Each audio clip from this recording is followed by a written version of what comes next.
J'ai envie de faire un petit test. Comment ça va, 50? Ouais, c'est pas mal, c'est pas mal. On sent quand même la digestion.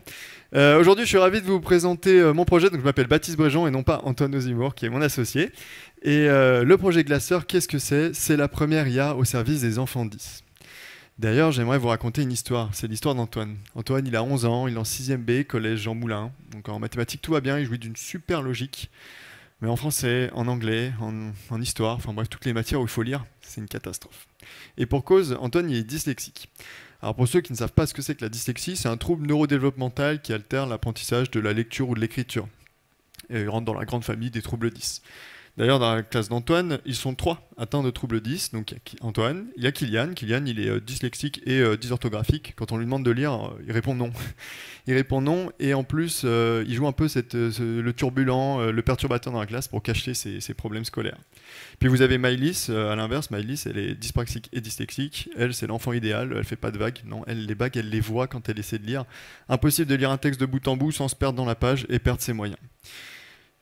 Si je vous parle de tout ça, vous allez sûrement me dire oh, 3 enfants 10 dans la même classe, ça fait peut-être un peu beaucoup, Baptiste. Alors ouais, c'est énorme, et malheureusement, c'est le quotidien aujourd'hui des classes en France, puisqu'il y a 1 million d'enfants, du CP à la terminale, qui sont atteints d'un trouble 10. Si je vous parle de ces enfants, c'est parce qu'il faut comprendre leur quotidien. Après une longue journée de travail, où ils ont compensé 2 fois plus que les autres enfants, vient l'heure des devoirs. En moyenne, ils y passent 2 heures dans les devoirs. 2 heures par jour, juste pour cette tâche-là. Ça fait 40 à 60 heures par mois. Une tâche qui est partagée par les parents. Donc, pareil, ils rentrent du boulot après une bonne journée. Et hop, on rattaque 2 heures de devoirs. Donc, vous l'avez vite compris, cette situation, elle n'est pas vivable. Et surtout, comment ça se passe? Toujours la même chose. Crise familiale, engueulade, perte de patience, perte de moyens. Enfin bref, on ne veut plus vivre ces moments-là. Et au bout du chemin, qu'est-ce qu'on a? Le décrochage scolaire. 50% des enfants en décrochage scolaire seraient atteints d'un trouble 10. Donc il y a vraiment une grosse une grosse causalité entre les deux. D'ailleurs, dans ma petite histoire, Antoine, Maëlys et Kylian, il n'y a qu'Antoine qui a continué les études. Les 2 autres ont été rapidement orientés vers d'autres voies qui ne leur correspondent pas malheureusement. Ils n'ont pas trouvé ce qui leur plaisait. Pourquoi Antoine il a réussi? Il a eu de la chance. Antoine, il a eu des parents qui l'ont aidé, qui l'ont supporté, qui ont mis des moyens en place, qui ont fait leurs 40-60 heures tous les mois pour l'aider. Aujourd'hui, Antoine, il a continué ses études, il est ingénieur en informatique, il est spécialiste en intelligence artificielle, il est même CTO d'une entreprise. J'aimerais qu'on applaudisse Antoine dans la salle. Bravo Antoine. Et donc voilà, vous l'aurez compris, pourquoi aujourd'hui on présente ce projet, c'est pour aider les enfants qui, comme Antoine, et encore aujourd'hui, souffrent de ce trouble 10 à l'école et pour éviter ce décrochage scolaire inutile, la perte de potentiel de ces enfants.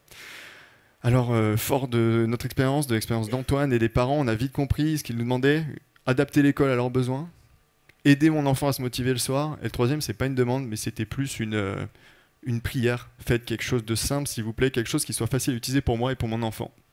Alors, comment ça marche très rapidement? Vous avez une plateforme, vous prenez en photo tous les textes qui passent, le tableau de la maîtresse, le devoir, le document à droite, à gauche, là, une capture d'écran, n'importe quoi, vous l'envoyez. L'intelligence artificielle, elle extrait le texte. Elle y applique une adaptation graphique sur mesure à chaque enfant qui va lui permettre de lire comme s'il n'avait pas de trouble. En fait, on a fait la lunette pour les dyslexiques, mais sur mesure. Et derrière, je vous ai parlé de la motivation. Alors, on a rajouté une couche de gamification qui permet de transformer les devoirs en jeu avec un système de récompense. Alors ça, les enfants, ils adorent, c'est les premiers acheteurs. Hein. Quand on leur dit qu'ils peuvent gagner des Pokémon en faisant leurs devoirs, je ne dis pas comment ça réagit. Bien sûr, Antoine et moi, nous sommes ingénieurs en informatique, alors on s'est entouré d'un conseil scientifique, le Centre de recherche neurosciences de Lyon, les hôpitaux de Paris, et tout récemment, et vraiment on compte là-dessus, 50 Partners Santé, donc merci à vous de nous avoir donné notre chance, je pense qu'on peut aller très loin ensemble. Et je conclurai voilà, il y a tout plein de choses où on en est. Je pense que j'ai pas le temps de vous le dire, mais quoi qu'il en soit, le projet avance vite. On est donc labellisé Deep Tech par la BPI. On a des retours très positifs. La bêta qui part en septembre. J'ai plein de choses à vous raconter. J'ai pas le temps de le faire. Donc vraiment, si un jour vous voulez que ce soit Maëlys, Kylian qui viennent pitcher son idée sur cette scène à JI, aidez-les Maëlys et Kylian de demain en soutenant Glaceur. Merci à vous.